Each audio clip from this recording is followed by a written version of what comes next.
En esta ocasión, continuando con el curso La Constitución de 1824, tenemos el gusto de contar con la presencia del maestro Mario Vázquez Olivera.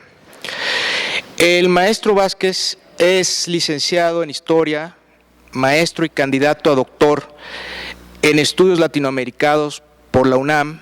También labora en el Centro de Investigación de América Latina y el Caribe de la Universidad Nacional Autónoma de México. También es profesor de la Universidad de Chiapas de Ciencias y Artes. Sus campos de especialidad son Historia de las Relaciones México-Centroamérica y Formación de la Frontera Sur de México, Historia de Chiapas, Independencia y Siglo XIX, Historia de Centroamérica, Independencia, República Federal. En 2007 recibió el premio Francisco Javier Clavijero, que otorga el INAH, en la categoría de Mejor Investigación en Historia y Etnohistoria. Entre sus publicaciones destacan los libros El Imperio Mexicano y El Reino de Guatemala, Proyecto Político y Campaña Militar 1821-1823. Asimismo es autor, coautor y coordinador de otras publicaciones como Espacios Diversos, Historia en Común, México, Guatemala y Belice, La Formación de una Frontera, México, editado por la Secretaría de Relaciones Exteriores.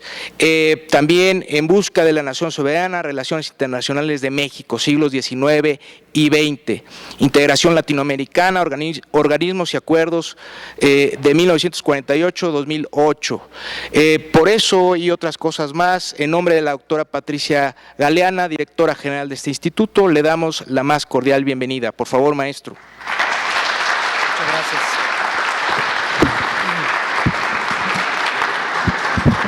Gracias, les agradezco mucho este recibimiento, agradezco al instituto, agradezco a su señora directora y la amable atención que he recibido de los colaboradores que me han atendido con gran prestancia. Voy a hablar de un tema que tiene que ver, pero que no tiene que ver al mismo tiempo, de manera muy directa, con la Constitución del 24, por una razón que quiero explicarles en 2 paginitas que les voy a leer, para no perderme, y que dicen así.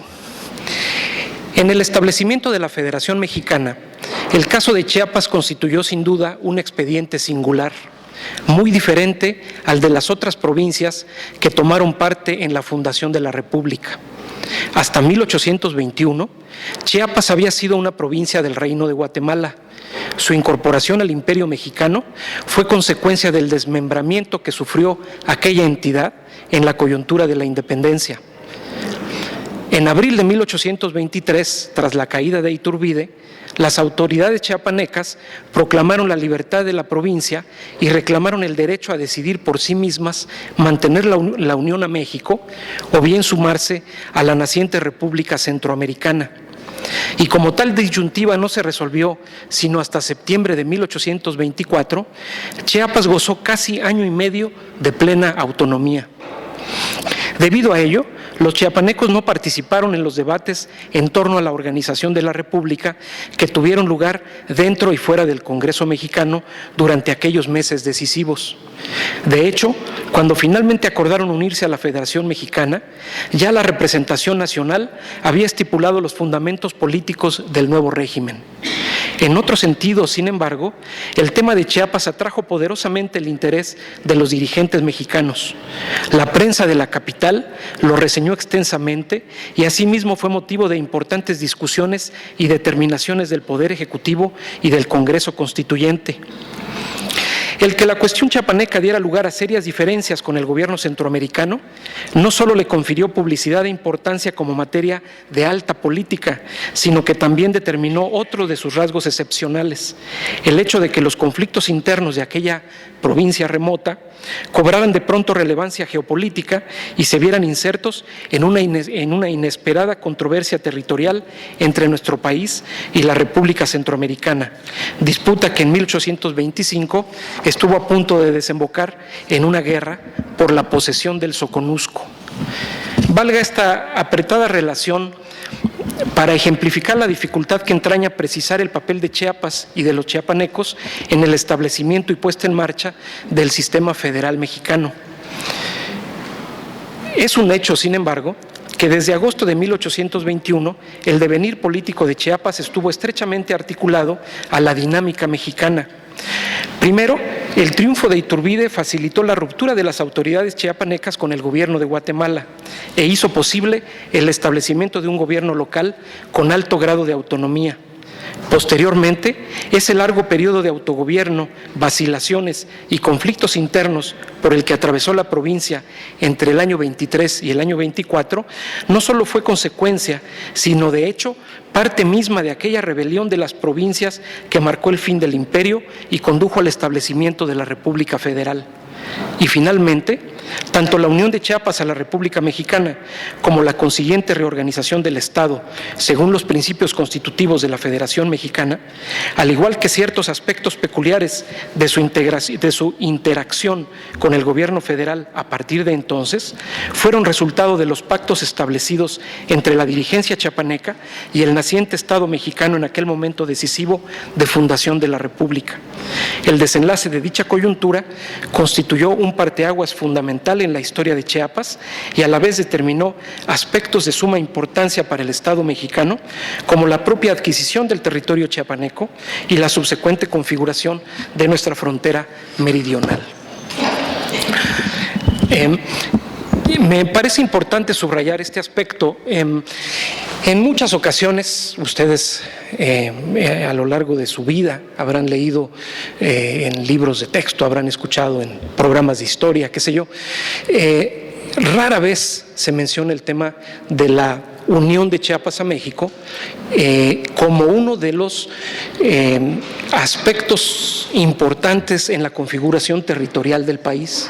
Estamos muy acostumbrados y familiarizados con el tema traumático de la pérdida de Texas y de la guerra con Estados Unidos, y pensamos muchas veces que ese es el principal determinante o el único determinante de la configuración territorial de México.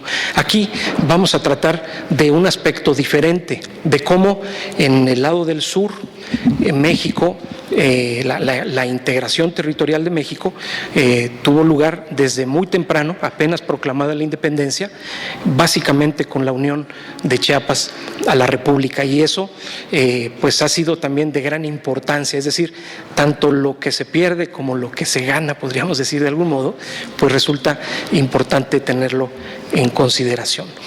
Cuanti más, tratando el tema de la Constitución del 24, es decir, de la fundación de la República Federal, como he querido mencionar en esta breve introducción, aunque los chiapanecos no tuvieron una participación directa, su voz no estuvo expresándose de manera tan clara o tan directa en los debates constitucionales.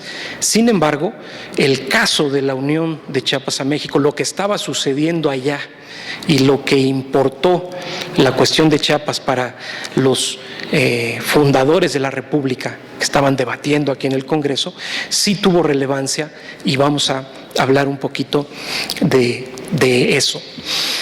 Para ello me tengo que remitir un poquito atrás, al año 1821, cuando se proclama la independencia, y como parte de del mismo proyecto de constituir a México como un Estado independiente, el llamado Imperio Mexicano, se plantea, y precisamente por eso el nombre de imperio, la expansión o extensión de la autoridad mexicana hacia las provincias de Centroamérica.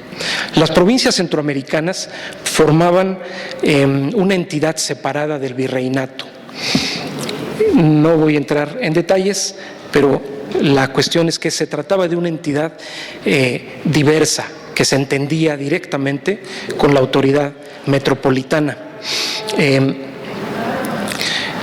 Desde que se postula el Plan de Iguala, los dirigentes de la rebelión trigarante invitan y hacen diversos esfuerzos, mandan algún emisario o correspondencia secreta para entablar relaciones con las autoridades y los dirigentes políticos centroamericanos, invitándolos a sumarse al imperio mexicano que se estaba fundando. Vamos a ver si tengo aquí. Este proyecto de constituir a México como un gran imperio, de repente nos suena exagerado. Existe esta tendencia, incluso tiene larga data en la historiografía mexicana, hasta de ridiculizar, ¿verdad?, el planteamiento de Iturbide, sobre todo que viene acompañado de un proyecto monárquico, y sobre todo porque finalmente Iturbide mismo se pone la corona para el disgusto de muchos de los dirigentes políticos de entonces. Sin embargo, el proyecto no es para nada un proyecto de risa, ¿verdad? Se trataba, y me parece muy importante subrayarlo, de la idea de constituir a México en una potencia a nivel continental, ¿sí? Esto tiene que ver con una concepción de las personas que consuman la independencia. Yo creo que también de los iniciadores de la independencia, pero estamos hablando de la consumación. Y es la idea de que queremos ser independientes para constituir un Estado poderoso. No queremos ser independientes para ser un país tercermundista, dependiente, subdesarrollado. Todo lo contrario, queremos ser independientes para potenciar el desarrollo, la prosperidad, el bienestar, la riqueza, este potencial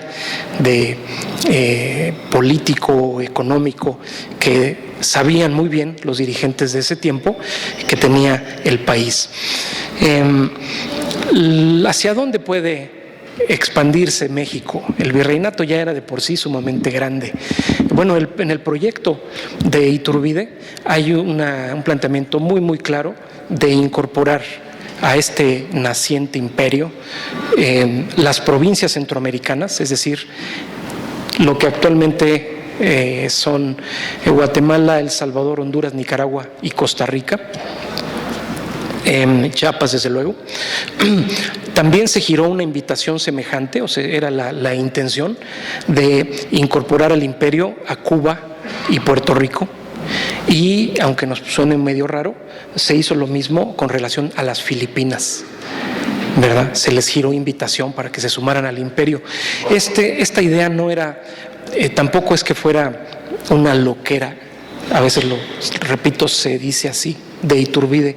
Esto lo planteó desde mucho tiempo atrás, nada menos que Juan Francisco el padre Fray Melchor de Talamantes, en el proyecto de la conformación del Congreso, cuando se idea formar un Congreso ante la crisis de la monarquía española en 1808-1809. Ahí está la concepción de unir todas estas provincias españolas, digamos, de dominio español, en una entidad que vendría a ser precisamente el Imperio Mexicano.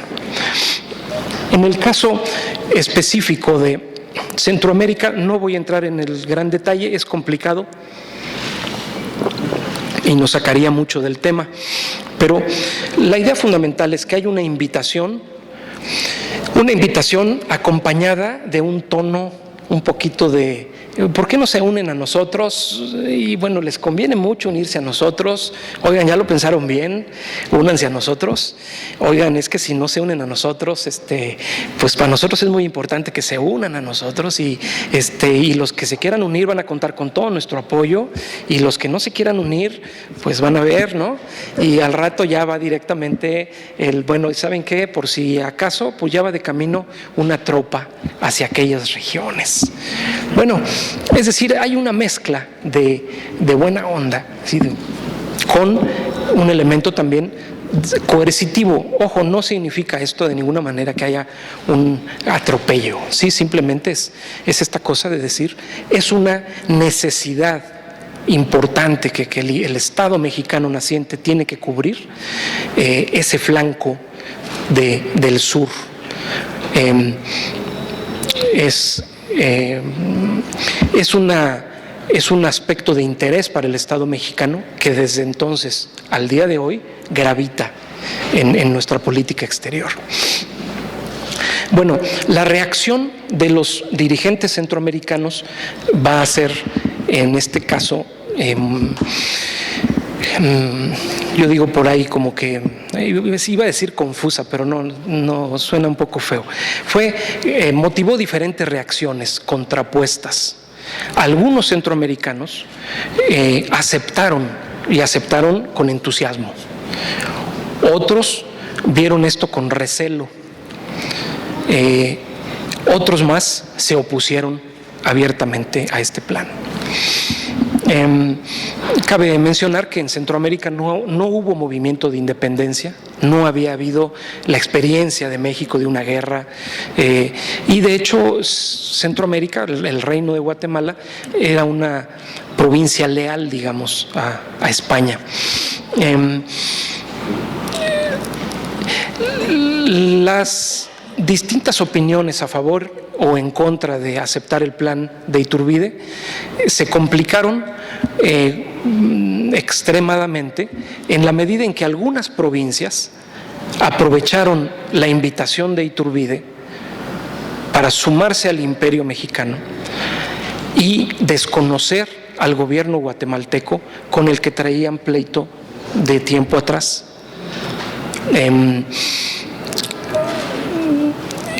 Básicamente, si tengo por aquí un mapita, básicamente los que estaban enemistados con el gobierno de Guatemala y que de inmediato dijeron sí, nos unimos a México y mandamos a volar al capitán general, fueron primero que nada Chiapas, en segundo lugar Honduras, en tercer lugar Nicaragua, que entonces tenía, digamos, preeminencia sobre Costa Rica, es decir, había un gobierno que dependía de Nicaragua.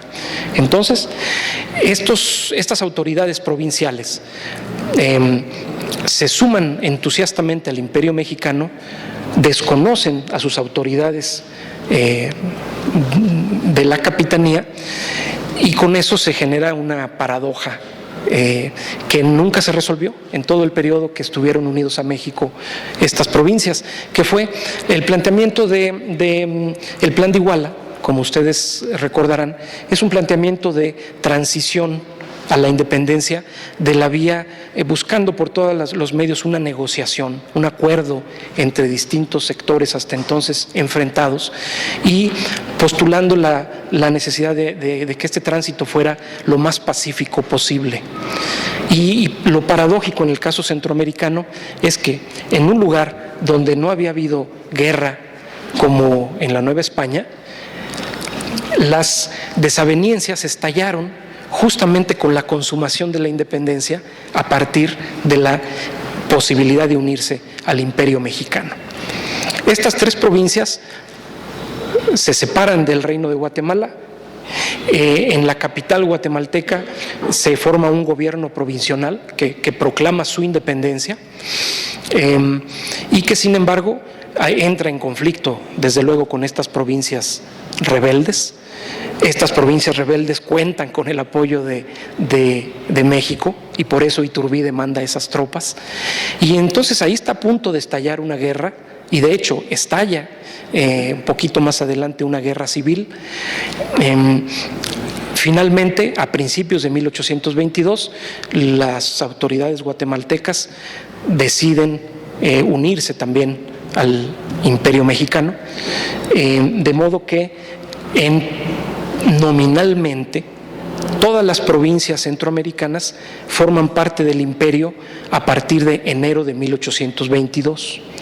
Digo, no, nominalmente, quiero decir con ello que la mayor parte de las autoridades centroamericanas aceptan unirse a México, pero están peleadas entre sí, es decir, reconocen la lejana autoridad mexicana, pero desconocen a sus autoridades inmediatas. Nicaragua, fíjense por dónde está, dice sí, claro, nosotros somos a partir de hoy parte del Imperio Mexicano. No queremos nada que ver con los guatemaltecos, que no nos vengan a decir nada. Para el gobierno mexicano es una situación muy difícil, porque cómo gobernar un territorio con estas fracturas políticas y además a la distancia.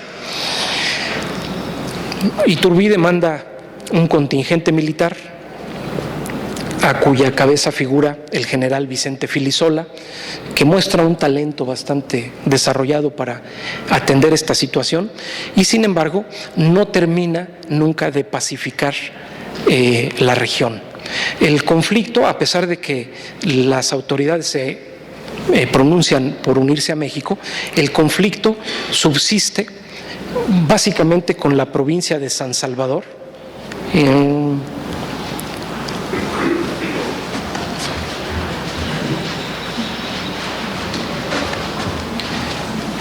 cuyas autoridades son de inclinación republicana. Entonces ellos dicen, no vamos a aceptar la unión a México porque es un sistema monárquico, y resisten militarmente. Finalmente, en febrero de 1823, el general Filisola ocupa militarmente San Salvador y con eso se termina la resistencia de los republicanos. Pero si se fijan, es febrero del año 23. Ya al Imperio Mexicano le queda poquito tiempo de vida, de manera que este triunfo es, como quien dice, un triunfo pírrico, porque poco después todo esto se va a venir abajo. Es una síntesis muy apretada, pero que es necesario tenerla presente para el tema que nos ocupa. He querido centrar lo que voy a desarrollar ahora en cómo estos eventos de Centroamérica y posteriormente Chiapas específicamente fueron discutidos en el Congreso mexicano. Ojo, este es el Congreso que viene desde el 21 y que, como ustedes saben, tras una serie de tropiezos y Iturbide que cancela el Congreso y luego se restablece, etcétera, etcétera, es el Congreso que va a ir más adelante configurando ¿cómo se llama?, el acta constitutiva y después la Constitución del 24. Bueno, desde el principio de que está sucediendo esto que platico en Centroamérica, el Congreso mexicano toma cartas en el asunto, porque las provincias centroamericanas, cuando se suman a México, lo hacen por dos vías. Una, proclaman su unión al Imperio Mexicano, pero esa proclamación tiene que ser aprobada o ratificada por el propio Congreso. Entonces, desde 1822, julio de 1822, el Congreso mexicano va a emitir disposiciones con relación a estas provincias. Les voy a leer, ahí está, si lo alcanzan a ver. Aquí está la justificación del Congreso mexicano, que dice así. Dice para aceptar la unión de estas provincias, dice, hay razones de alta política, y dice con toda claridad, dice que son demasiado claras para que las tratemos con misterio.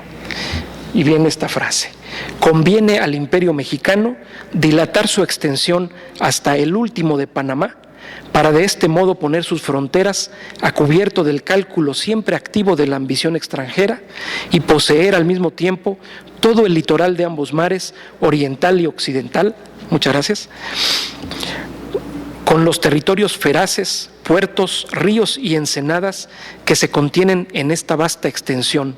De otro modo, no solo los extranjeros se prevaldrían de la debilidad y desunión de aquellos pueblos para dominarlos, sino que los mismos pueblos serían una rémora incesante a la quietud y seguridad del imperio. Esto es, hay una definición del interés mexicano, interés de Estado, que dice, conviene, necesitamos incorporar estos territorios a nuestro país por razones, hoy diríamos, de seguridad nacional, aparte de conveniencia en el sentido de el potencial económico que tienen estos territorios, fundamentalmente para el comercio y están hablando aquí, en pocas palabras, de la construcción de una ruta que comunique los dos océanos. El famoso canal de Nicaragua, que después terminó construyéndose en Panamá, el canal de Panamá. Después, una definición muy importante que adopta el Congreso. Aquí tiene en mente ya una definición de intereses estratégicos.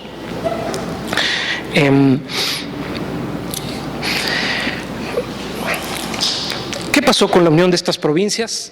Hay año y medio de acontecimientos, conflictos, pleitos, balazos, debates que no podemos aquí reseñar con mayor detalle. Lo que vale la pena mencionar es que un aspecto importante de la alianza entre los centroamericanos o la dirigencia política centroamericana y el naciente Estado mexicano, uno de los elementos así de, digamos, que los convence para unirse a México, es la posibilidad de tener una representación significativa en el Congreso. Y los números son de verdad que llaman la atención. Fíjense, de 204 diputados que se prevé que haya en el Congreso mexicano, el Congreso del 22, el Congreso del Imperio Mexicano, se asignan 40 a las provincias de Centroamérica. 40, es la quinta parte. Es una de las ofertas que hace Iturbide para convencerlos. En realidad, ellos nunca logran poner aquí a los 40 diputados a que tenían derecho, porque obviamente eso costaba bastante dinero. Y las provincias entre que tenían estos conflictos que menciono y entre que les resultaba oneroso, no pudieron cubrir su cuota. Sin embargo, participaron alrededor de 21. Estamos hablando del 10% de los diputados del Congreso que son centroamericanos. Eso es algo que de repente no lo vemos. Hablamos del Congreso mexicano, entendemos que el 10% son provenientes de estas provincias. La participación de estos diputados es muy interesante porque ellos vienen con mucho entusiasmo a representar a sus provincias. Ellos tienen la experiencia de una gran participación y también significativa en las Cortes de España. Ellos tuvieron una participación relevante. Hay varios diputados de los que vienen al Congreso mexicano que habían participado en las Cortes españolas, entonces tenían experiencia como legisladores, tenían experiencia, digamos, como constituyentes. Pues, inclusive 2 diputados que vienen de Centroamérica traen nada menos que proyectos completitos de constitución. Hay ahí 2 proyectos constitucionales que ya vienen elaborados de principio a fin, diciendo, bueno, se trata de que vamos a hacer una constitución, pues aquí está mi propuesta. Discutamos en concreto de propuestas constitucionales. Son eminencias quienes vienen aquí. Viene la crema innata de la intelectualidad política centroamericana. Además, gente o de las principales familias o vinculados en estrecha relación con las principales familias, me refiero al poder económico y político de Centroamérica. En México su experiencia es, sin embargo, bastante frustrante, porque como para muchos diputados de distintas provincias del país que vienen a la capital con la idea de que sí vamos a constituir un país de acuerdo con principios modernos y con reivindicando los intereses de las diferentes provincias, y ustedes ya conocen esta historia, van topando con pared. Hay un conflicto muy temprano entre el Congreso y el Ejecutivo, en este este caso la regencia, Agustín de Iturbide, y eso entorpece la labor legislativa. Pero en el caso particular de los diputados centroamericanos esto es más grave, en la medida en que la situación allá es tan conflictiva que demanda atención inmediata.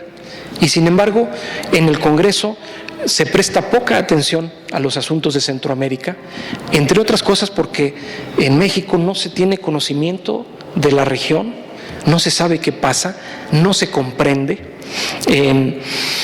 Hay una frase interesante cuando se emite ese dictamen que está citado, dice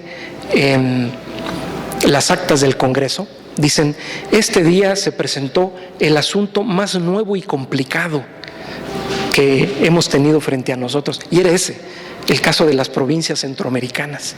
Dice: el antiguo reino de Guatemala, desorganizado y disuelto por el movimiento generoso de su independencia, se presenta en nuestra escena política bajo diferentes aspectos, según los intereses y deseos de cada una de sus provincias. Es decir, al incorporar aquella región, lo que se compró fue un gran problema. Para resolver ese problema, hubiera sido necesario para México meter mucho dinero y mandar numerosas tropas. Y el gobierno de Iturbide ni tenía ese dinero, ni tampoco tuvo la decisión de mandar un contingente militar suficientemente fuerte para poner en control a todas estas provincias. Entre otras cosas, también por un problema de dinero, no porque no haya querido mandar soldados. Además, en México había un ejército bastante numeroso. No, el problema es que las provincias centroamericanas tenían una idea de México medio mítica, ¿verdad? La Nueva España. Y se recordaban que en alguna época existía el famoso situado, es decir, un dinero contante y sonante que venía de México, plata mexicana, para financiar, subsidiar el gobierno local. Entonces dijeron: pues claro, nos unimos a México y nos van a subsidiar. Iturbide lo veía al revés, decía: se suman estas provincias y nos van a pagar impuestos, ¿no? Entonces, por ejemplo, las tropas mexicanas van allá sin un centavo, y lo que hacen, van pidiendo dinero por donde van pasando, van diciendo: oigan, pues van pasando el sombrero. Y al principio los centroamericanos dicen, desde Chiapas en adelante van pasando el sombrero. Entonces dicen: bueno, sí, al principio, qué bueno, bienvenida a las tropas mexicanas, aquí está nuestra contribución. 2 meses después ya viene otra contribución y dicen: oigan, ya cooperamos, ¿no? No, pues es que no nos alcanza. Bueno, ellos suponían que las tropas mexicanas iban con gastos pagados. Iturbide suponía que allá iban a pagarle a las tropas mexicanas. Eso dio motivo de inmediato a un descontento allá entre los propios partidarios de Iturbide, en el entendido de que eran provincias pobres, más pobres que en general que las provincias mexicanas, pero además eran provincias donde nunca había habido un ejército numeroso. Entonces ellos no estaban acostumbrados a tener la presencia militar y a sostener económicamente a ese contingente. Empieza a haber este descontento. Ahora, la presencia de los diputados centroamericanos en México supuestamente era para negociar ese tipo de cuestiones. Nunca tuvieron ese espacio. Peor aún, cuando se disuelve el Congreso, Iturbide disuelve el Congreso, va a echar presos a varios diputados centroamericanos. Algunos, efectivamente, uno señaladamente parece que sí estaba involucrado con los conspiradores anti-iturbidistas, uno que se llamaba Juan de Dios Mayorga, pero el resto no. El resto consta que los agarraron de manera arbitraria, van a parar a la cárcel. Los demás diputados, sus paisanos, unos se regresan a su casa, otros están aquí, más que yo digo, estaban atemorizados, pero más que atemorizados, estaban perplejos. Decir, oigan, primero nos invitan a que nos unamos a México. Mandamos aquí a nuestros brillantes diputados y al ratito ya están presos y estamos todos bajo amenaza de que nos pueden meter presos en cualquier momento. Pues, ¿qué pasó? ¿Sí? Allá tenemos este problema de los dineros y comienzan a haber una serie de desencuentros, disposiciones fiscales. Por mencionar un ejemplo, los aranceles en México eran más altos históricamente que los que había en Guatemala. Entonces, de repente hay una disposición de unificar los aranceles. Y dicen los centroamericanos, pero pues nos están subiendo los impuestos. Aquí siempre pagamos el 4% y ahora nos quieren cobrar el 6% de alcabala, por decir algo. Entonces eso no nos conviene. Y comienzan entonces a pulsarse estas diferencias en la práctica. Bueno, al final de cuentas, esto va a dar como resultado que cuando cae Iturbide, los centroamericanos ya van a tener muchas dudas de si formar parte, seguir formando parte o no del Estado mexicano. Como cuando cae Iturbide hay un momento de confusión y a esa distancia las noticias no son claras. En la capital guatemalteca, el propio general mexicano, Vicente Filisola, dice, bueno, no sabemos qué está pasando, por lo pronto vamos a convocar un congreso aquí en Guatemala para que las provincias centroamericanas decidan su propio destino. No estaba dicho así, pero en los hechos eso significaba prácticamente segregar a esas provincias de México. Y efectivamente así sucedió. Se reunió el Congreso en junio de 1823 y pues, se reunió el Congreso creo que el 24 de junio y el 1 de julio ya estaba decidido la separación de México. Un decreto fulminante que dice, a partir de hoy declaramos nuestra independencia de España y de México. Y se constituyen entonces como una república independiente. Desde el principio, ellos sí lo deciden desde el principio, bajo el principio federal. Aunque hay discusión, igual que en México, hay también partidarios de un modelo no federal, algo parecido a un régimen centralizado, pero el propio nombre que asumen nos va a hablar del sentido de su intención federalista. Se llama, el primer nombre que tiene esa república es Provincias Unidas de Centroamérica. O sea, se conciben desde entonces como un grupo de provincias unidas por un pacto. Y muy pronto van a determinar su conformación como República Federal. Ay, voy para el otro lado. República Federal de Centroamérica. Ese es el escudo de la República Centroamericana. Si se fijan,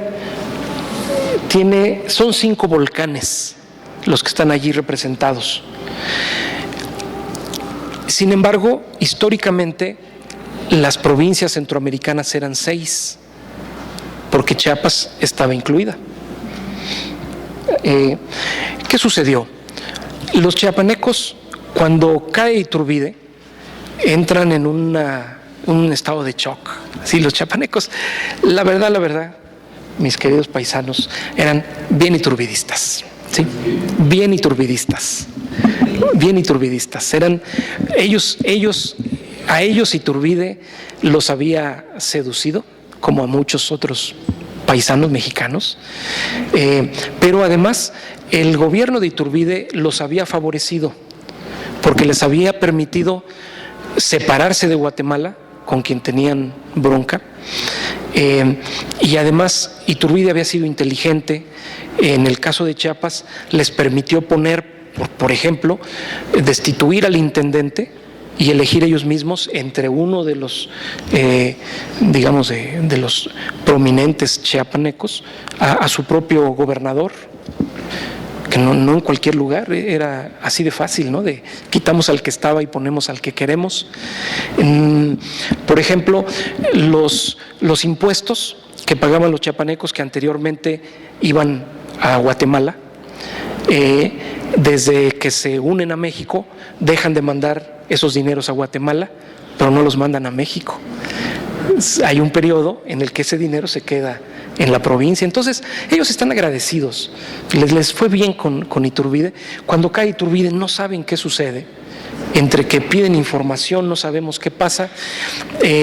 Uno de sus diputados había estado preso con Iturbide. Cuando regresa a Chiapas, llega despotricando y dice: no, vámonos, no queremos nada que ver con los mexicanos.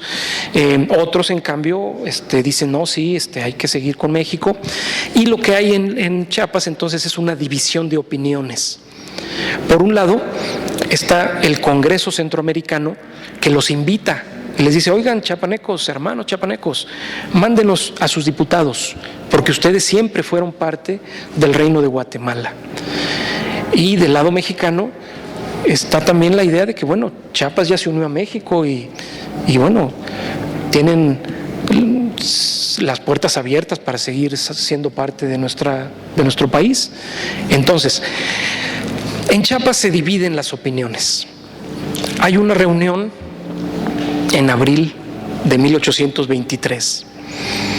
Cuando cae Iturbide se enteran: pues, vamos a reunirnos las autoridades, los representantes de las diferentes cabeceras. Había 12 cabeceras en Chiapas. Este es otro tema muy interesante. En Chiapas, desde que se proclama la independencia, no surge un liderazgo único. No hay un caudillo militar, tampoco hay una jefatura política, digamos, sobresaliente.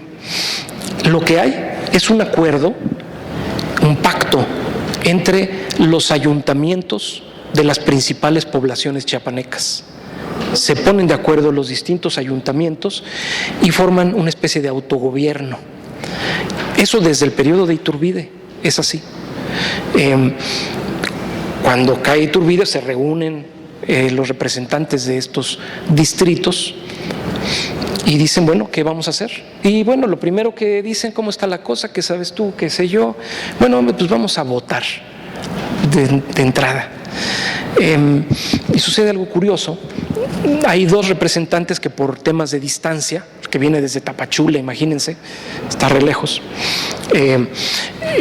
tarda en llegar. La reunión se hace en lo que es ahora San Cristóbal de las Casas. Y solamente hay 10 representantes, faltan 2.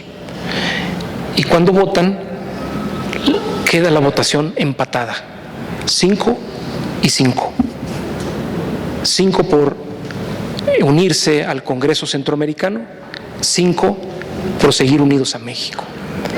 Bueno, dicen: ¿qué onda? Votamos 5 y 5. Es curioso porque los otros 2 que venían de camino hubieran votado por unirse a Centroamérica, porque tenían esa instrucción de sus ayuntamientos.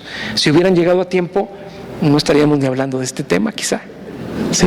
Ya sería otra historia, porque entonces Chiapas se hubiera unido a Centroamérica y qué hubiera pasado no se sabe. Pero el hecho es que ante este empate dicen: pues, ¿qué hacemos? Bueno, creo que la semana pasada ustedes tocaron el tema o vieron algo de provincias que en aquel momento, cuando cae Iturbide en 1823, se manifiestan tendencias federalistas radicales e inclusive, llamémosle entre comillas, separatistas. Bueno, está de moda en México en ese tiempo, están en los periódicos, están esas noticias, y los chiapanecos dicen: bueno, pues entonces, ante la indefinición, nos vamos a declarar autónomos de manera provisional. ¿Cómo autónomos? Sí, por el momento no obedecemos a autoridad superior alguna, ni de México ni de Centroamérica. Nos gobernamos nosotros solitos. Y es muy interesante cómo lo plantean en el decreto correspondiente. Esto es lo que dice la Junta Suprema de Chiapas.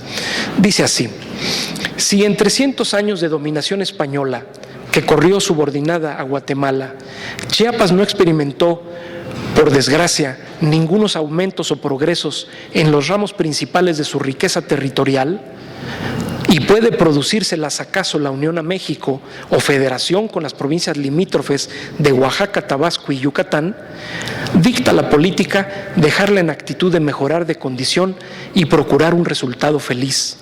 Si por el contrario, con la nueva reincorporación a Guatemala, bajo principios liberales y de especial conveniencia, ha de ser susceptible redimirse de las vejaciones anteriores, tiene derecho a celebrar sus pactos como mejor le parezca. Bueno, en ese tiempo escribían raro, ¿no? No, en ese tiempo escribían muy bonito, pero a nosotros a veces nos suena medio raro. ¿Qué nos está diciendo este texto con palabras precisas? ¿Sí? Con Guatemala estuvimos 300 años y no tuvimos progreso. Ese era el reclamo de los chiapanecos. No tuvimos progreso. Por eso pensamos que nos puede convenir la unión a México. Dice, pero fíjese qué interesante, dice, o la federación con Oaxaca, Tabasco y Yucatán, porque por ahí circuló un proyectito de yucatecos, de oaxaqueños, que decían, oigan, ¿y si nos separamos y formamos nuestra propia federacioncita del sureste? Y dicen los chiapanecos, pues le entramos. Si se forma la Federación del Sureste, pues claro que sí, si estamos inmediatos. Era una posibilidad en aquel contexto de indefinición, cuando todavía no se constituye la República. Esto era una posibilidad potencial, por lo menos. Bueno, pero dicen también los chiapanecos, dicen, o tal vez lo pensamos bien, ¿y qué tal que nos reincorporamos a Guatemala? Y entonces dice bajo principios liberales. ¿A qué se refieren los chiapanecos en este caso? Dicen, ellos están preocupados porque en México no se ha definido el carácter de la nueva república. Vaya, ni siquiera se ha establecido con claridad el régimen político que ha de regir.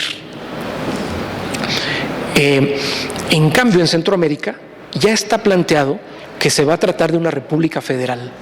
Entonces dicen los chiapanecos, ojo, con Guatemala tenemos república federal.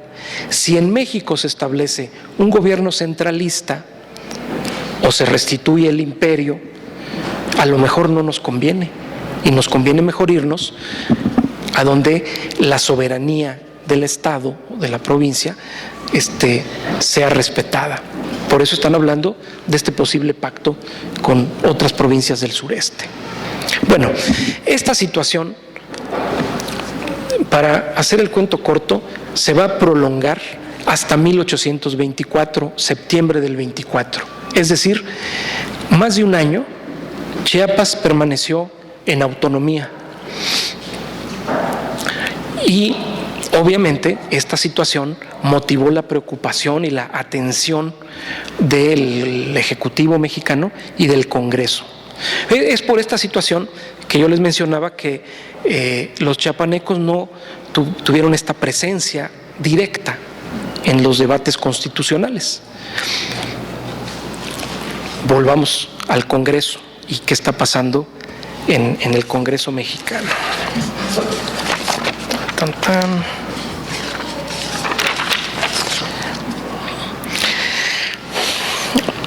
El Congreso mexicano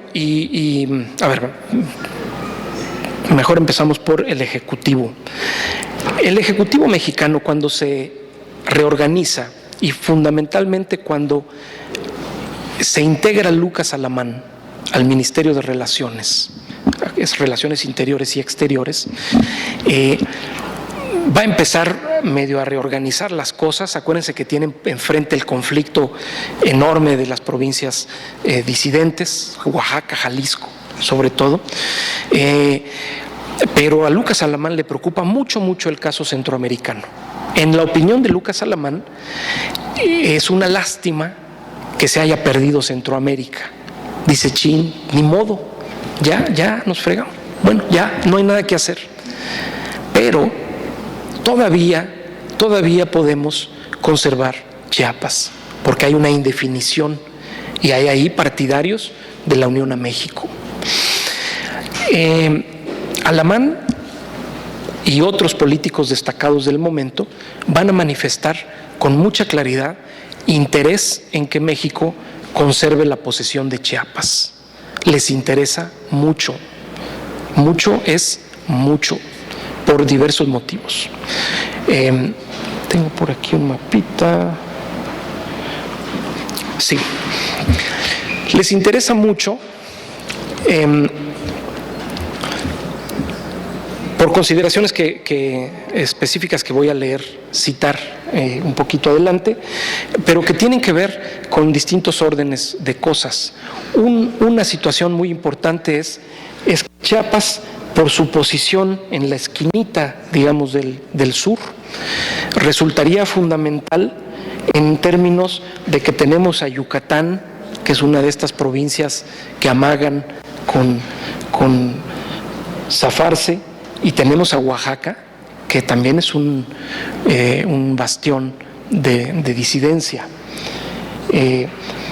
Entonces Chiapas en ese sentido parece formar un puente o representar un puente. Tiene que ver también con la frontera con Guatemala, pero específicamente o además de esto también está en el lindero, está en una situación de colindancia con el Istmo de Tehuantepec. Y el Istmo de Tehuantepec en ese momento revestía una importancia estratégica a los ojos de Lucas Alamán y repito, algunos otros políticos muy importantes del momento, porque se pensaba también construir, ya que Centroamérica se había separado de México, en Tehuantepec se pensaba construir una ruta de comunicación entre los dos océanos. Al mismo tiempo que se está discutiendo la cuestión de Chiapas en este periodo que comento, de manera paralela absolutamente, se están haciendo exploraciones por orden de Alamán de el Istmo de Tehuantepec y se están tomando medidas políticas. Hay la idea de constituir un territorio de Tehuantepec, es decir, quitarle el istmo, los territorios que corresponden a Veracruz y a Oaxaca, y constituir una provincia del Istmo, un territorio federal del Istmo directamente controlado por el gobierno de la República y con el proyecto de construir ahí el canal. Y desde luego Chiapas está del otro lado de Tehuantepec, está en la vecindad y pues conviene, si es posible conservarlo, pues que se quede en México. Bueno, en este sentido, el Congreso va a jugar un papel muy importante, porque estamos en un momento en México donde los intereses provinciales, llamémosles así, han cobrado una preeminencia. No se puede tomar disposiciones desde el Ejecutivo de manera arbitraria o no tanto. No se puede atentar contra los derechos de las provincias. Justamente por eso se está discutiendo el régimen federal. Entonces, en el caso de Chiapas, que se ha declarado autónoma, hay que andar con pinzas.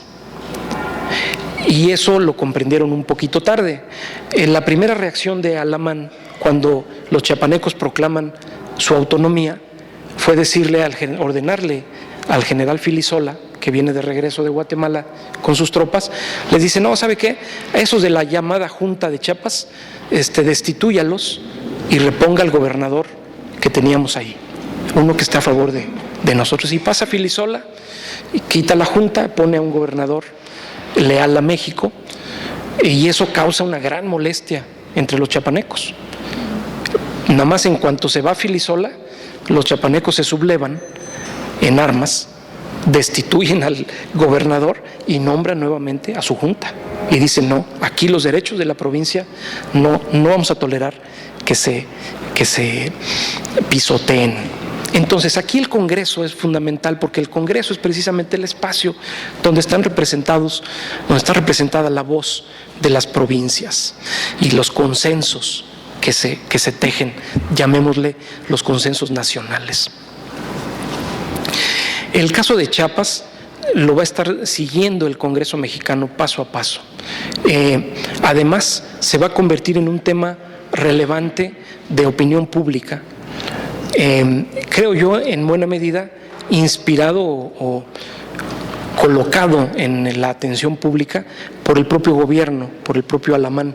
Si uno hace un recuento de la prensa de aquellos años, 1823, principios de 1824, vamos a encontrar los grandes temas de los periódicos El Sol y La Águila Mexicana, que son los más importantes de la capital.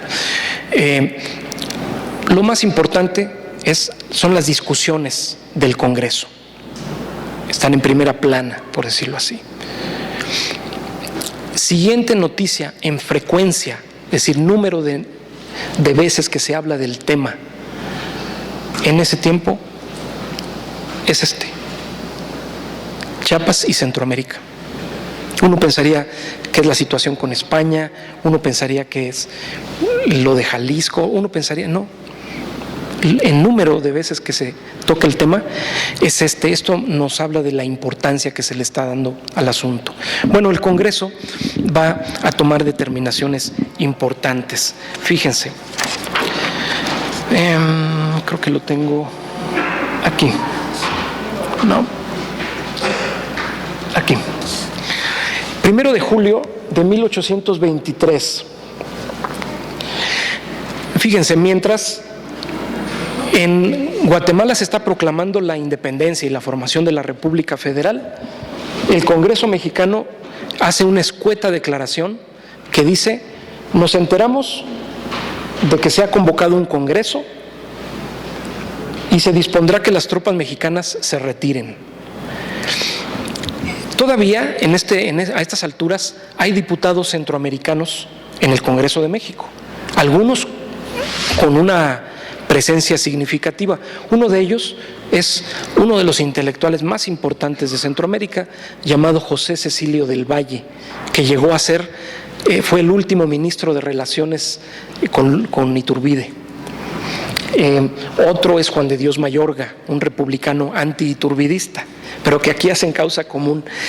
Ellos, por ejemplo, cuando se decreta esto en México, dicen: no, exigimos que el Congreso mexicano reconozca en este mismo momento la libertad de las provincias centroamericanas.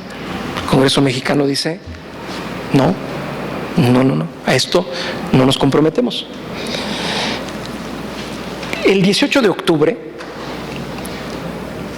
cuando ya se conoce la Declaración de Independencia Centroamericana, las declaraciones esta: en virtud del pronunciamiento de independencia acordado el 1 de julio por el Congreso de Guatemala, cuyos derechos respeta de México, pueden retirarse los señores diputados de aquellas provincias. Fíjense, no dice: ya nos enteramos que proclamaron su independencia y los reconocemos. No dice eso.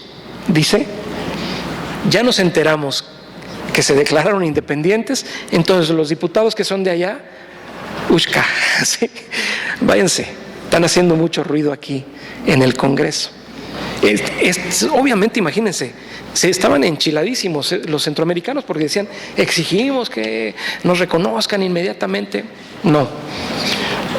Incluso dice así: no se comprende en esta medida los señores diputados de Chiapas por ser provincia de las que componen la nación mexicana.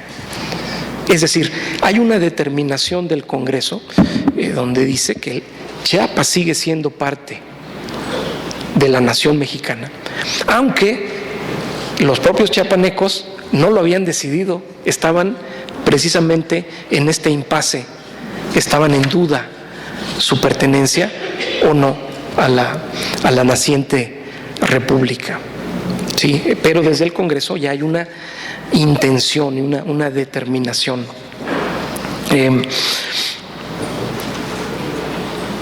Vamos a seguir.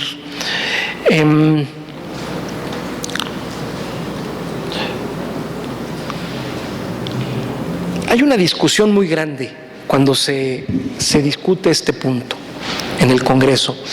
Es una discusión muy fuerte y muy intensa y muy interesante. Digamos, de parte del Ejecutivo lleva la propuesta y la voz cantante Lucas Alamán, secretario de Relaciones. Hay diputados en el Congreso que están de acuerdo con Alamán, que acuerpan su propuesta de unión de Chiapas. Pero hay otros que son muy sensibles precisamente a lo que mencioné, a que se estén violando los derechos de una provincia. Entonces se dan un agarrón fuerte. Curiosamente, uno de los que defienden los derechos de las provincias es Lorenzo de Zavala, un personaje también ampliamente conocido, yucateco. Y él dice, no, a ver, esto que está proponiendo aquí el señor secretario es atentatorio contra las libertades de las provincias.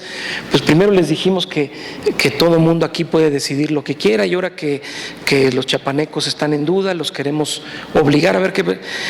Dice, bueno, pero es muy chistoso en ese debate, porque Lorenzo de Zavala, a pesar de alegar todo esto, llega un momento en que dice, bueno, ahora bien, dice, yo como parte de la comisión que elaboró este dictamen, les vamos a explicar por qué pusimos eso en el dictamen, por qué dijimos que Chiapas es una provincia de las que componen la nación mexicana. Dice así: hay otro principio que tuvo la comisión, y es el de la utilidad de aquella provincia, que ha manifestado en que todo el comercio y relaciones que tiene son con la provincia de Oaxaca. Y estos principios debían conducir a la comisión a decir que la provincia de Chiapas no pertenecía a Guatemala. Señor, la cuestión verdaderamente es de mucha importancia, porque podía presentar un motivo de disputa entre dos naciones nuevamente formadas. Podía Guatemala alegar un derecho a Chiapas, y lo mismo la nación mexicana, y esta provincia ser el desgraciado objeto de una guerra entre dos pueblos que ahora nacen en el mundo político. Pero la comisión ha creído que había razones tan evidentes en favor de la nación mexicana para tener a Chiapas que no podría presentarse motivo de disputa, y así es absolutamente necesario declarar que la provincia de Chiapas debe pertenecer a la nación mexicana. Dice uno, qué interesante. Porque por un lado este mismo señor había dicho, ojo, los derechos de las provincias, pero también en la comisión valoramos como dice, absolutamente necesario decir que Chiapas debe pertenecer a la nación mexicana. Fíjense, lo dice por un motivo de utilidad de aquella provincia. ¿Sí? Utilidad es muy interesante el término que se emplea, utilidad. Inclusive, y lo está anunciando, como en efecto sucedió, a pesar de que esto puede llevar a un conflicto con la vecina República de Guatemala. Cierto, esto nos puede llevar a un conflicto, pero es de interés nacional la pertenencia de Chiapas. Bueno, a estas alturas, como les decía, los chiapanecos todavía no están decididos de qué camino tomar. Van a suceder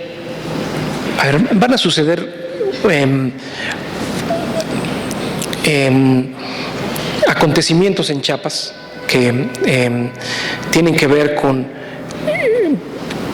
problemas o desavenencias entre los dirigentes locales, y tiene que ver también con unas elecciones municipales en Comitán, la ciudad de Comitán, que es muy importante en Chiapas, y en aquel momento tiene una relevancia política central. Los nuevos ediles, se dice, ¿verdad?, los que forman el cuerpo municipal, que llegan con estas elecciones, van a ser partidarios de la Unión a México. Y entonces eso cambia la correlación en el gobierno provisional chiapaneco. Y una vez que cambia esta correlación, ellos acuerdan una manera para resolver el asunto, porque la situación estaba más o menos entrampada. Como estaban votando cada uno de los distritos con un voto, eran 12, y la situación estaba en un empate técnico, ellos encuentran una fórmula distinta para resolver el problema y dicen, vamos a ver qué pasa si contamos los votos de manera distinta. Vamos a hacer una especie de voto ponderado. Aquí los colegas juristas nos pueden ayudar a aclarar esta situación. Es una forma diferente de contar los votos. En aquel tiempo, hay que tener presente, se estaban construyendo formas nuevas de tomar decisiones políticas. No había nada escrito. Las elecciones podían hacerse de un modo, podían hacerse de otro modo. Había elecciones de carácter, ¿cómo se llaman? Elecciones secundarias, es decir, que se elegían a votantes o compromisarios que a su vez emitían un voto. En otros casos había votación directa. No había nada escrito. Aquí dicen, bueno, hasta el momento estamos votando entre 12 y no rompemos el empate. ¿Qué pasa si contamos los votos de otra manera? ¿Cómo? Bueno, vamos a ver a cuántos habitantes representa cada uno, ¿sí? Entonces, los distintos ayuntamientos van a manifestar su opinión, pero su opinión va a contar según cuántos votos tenga cada ayuntamiento, ¿sí? Esto daba por sentado que las regiones más pobladas iban a decidir el sentido de esta votación. Y obviamente las regiones más pobladas eran regiones donde tenían influencia los partidarios de México. Me estoy refiriendo a la zona de los Altos de Chiapas, Comitán, que era muy poblado, y con eso podían ganar la votación. Bueno, en eso están los chiapanecos todavía apenas resolviendo esto, cuando en mayo del 23 el Congreso mexicano nuevamente discute el asunto de Chiapas y dice, oigan, ya estuvo bueno, es hora de resolverlo.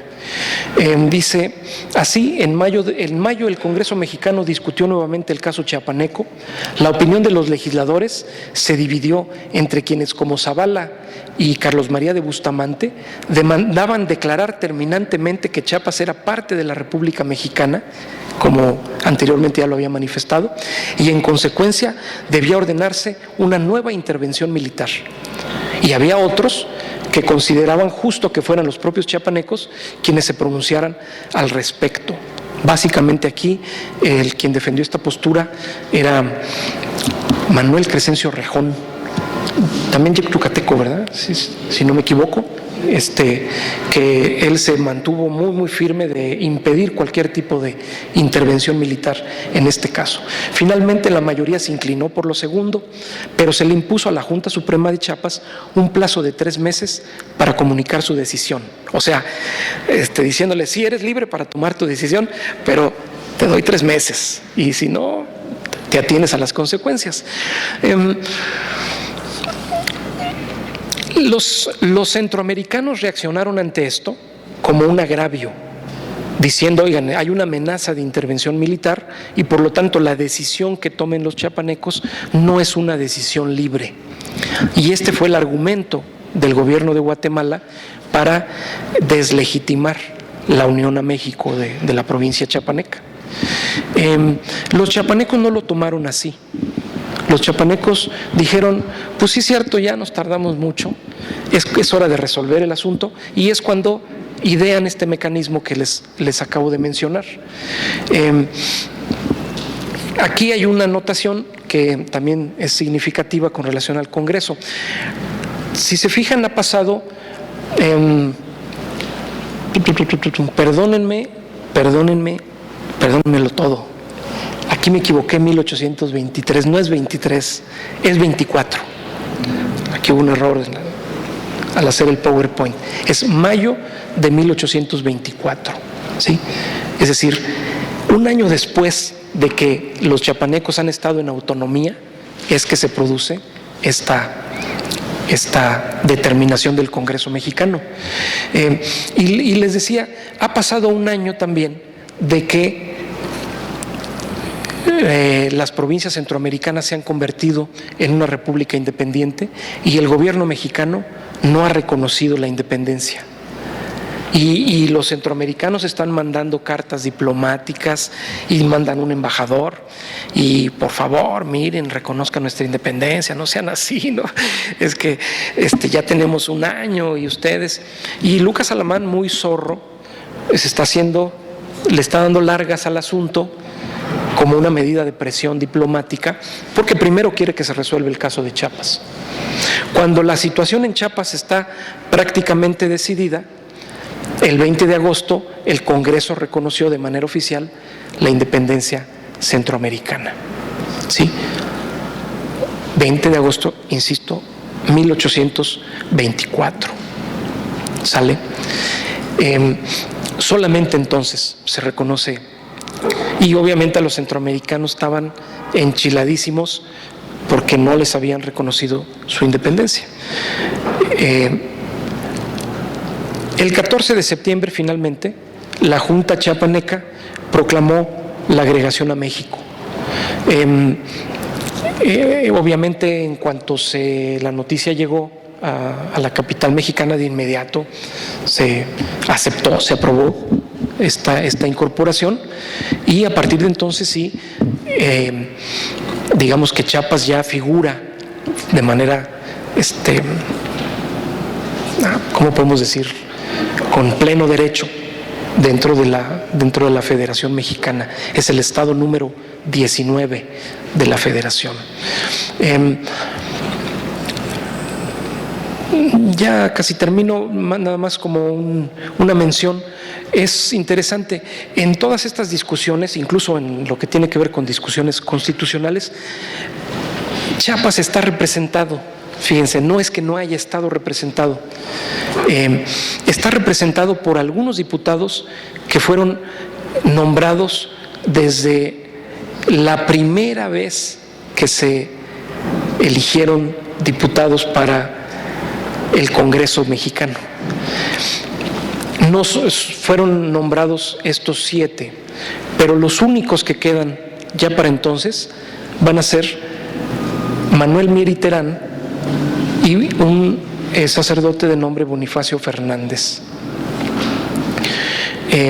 Manuel Mier y Terán es el famoso jefe insurgente, el coronel Manuel Mier y Terán. Uno dice, ¿y cómo figura como representante por Chiapas? Bueno, Manuel Mier y Terán fue uno de los primeros emisarios que nombró Iturbide para viajar hacia Centroamérica en 1821. Él solamente alcanzó a llegar a Chiapas. Fue uno de los artífices de esta unión entre Chiapas y el gobierno imperial mexicano. Como un gesto muy interesante, fíjense, de alianza, los chiapanecos deciden nombrar al propio Mier y Terán. Fíjense qué interesante. Él es representante del gobierno y directamente representante personal de Iturbide, y es militar. La convocatoria al primer congreso, no sé si ustedes lo recuerdan, lo han visto, lo saben, se hizo con una combinación rara por estamentos. Entonces había segmentos que había que estar representados. Entonces uno de estos estamentos eran los militares, y Manuel Mier y Terán es nombrado en Chiapas como representante militar, un diputado por el sector militar, por la provincia de Chiapas. Digo como un dato muy interesante porque se trata de un fuereño que va a representar a la provincia. Esto que más allá de lo anecdótico, ¿a qué nos remite? En mi opinión, remite a una voluntad política del liderazgo chiapaneco por establecer una alianza estrecha con el gobierno mexicano, a diferencia de otras provincias donde la presencia de lo que se llama el centro es vista con recelo y desconfianza. En este caso no. En este caso dicen, ¿quién nos va a representar? Ay, pues que sea Mier y Terán. Oye, pues si es compadre de Iturbide, pues mejor. ¿Sí?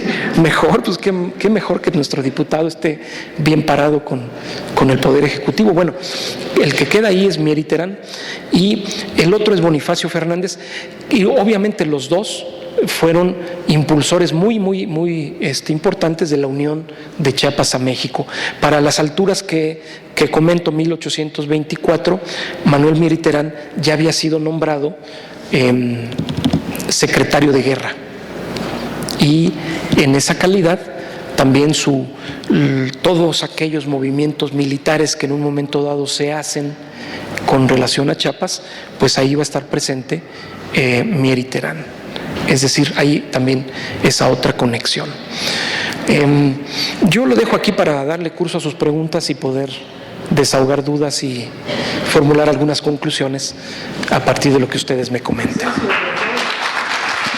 Muchas gracias.